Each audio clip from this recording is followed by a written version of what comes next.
All right guys, we're gonna do Heiho Dojo's Fight Hand Wrap. Our wraps are brought to you by Wolf's Den, and Locklan is brought to you by Steve and Shirley Otterbein. So from here, we don't use the thumb loop. That's for amateurs. We're gonna take our fingers and make 4 loops if you have approximately 180-inch hand wrap. I'm gonna use that pad on the center of his knuckles, and I'm gonna have the excess kind of hanging off towards the thumb. From that position here, I want to take the last wrap that was hanging off and bring it about halfway down that pad. So just make sure that this whole chunk of material here, that pad, is halfway onto the knuckles. Once that's there, I want to lock it down with the loose piece here and bring that around and lock it. A little bit more challenging to do one-handed or on your own. And I'm gonna fold that material back approximately halfway so we can just start to see the tops of the knuckles. Once I'm there, I'm gonna take that wrap, and it doesn't have to be super tight, but just start to lock it down. Okay, once I have that, if I have a little bit excess hanging one side or the other, just make the slight adjustment so you can be there. Okay. Coming down at a 45, go around the wrist. Coming up at a 45, here. And I'm gonna use this angle here coming off the wrist to do what's known as a double knuckle wrap on each finger. So I ask my fighter to hold their fingers open as far as they can. I come up quite high on the angle to create a spica.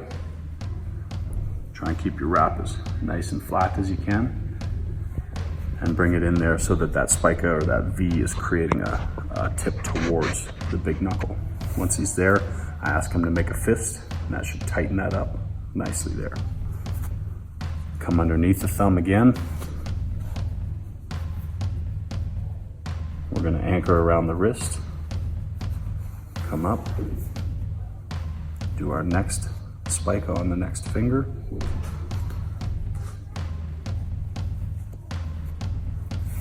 And I'm just holding a little bit of pressure. He makes a fist again. Good. Try and make this as flat as possible. It can be really uncomfortable to have a lot of folds of material in between the fingers.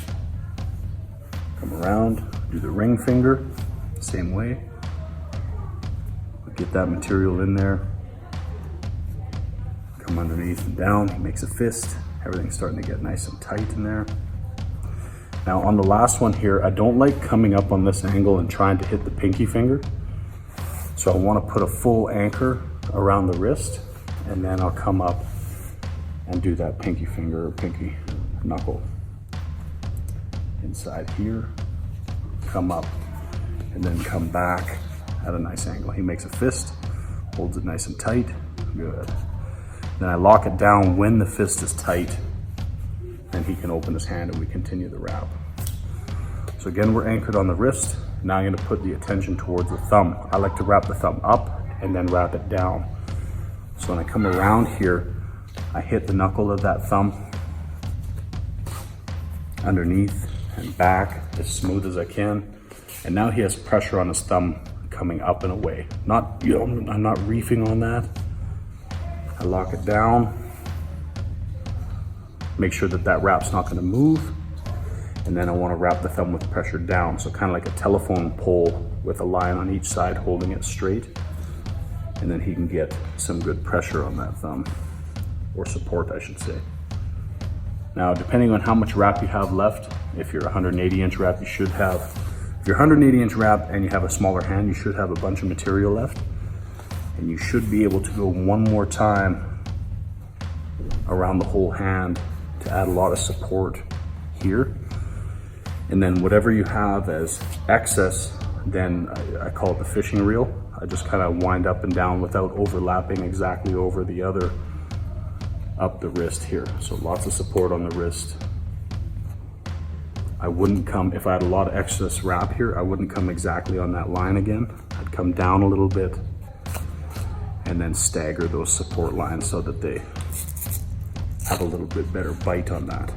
So if he makes a fist right now, he has spikers here supporting that as a double knuckle wrap.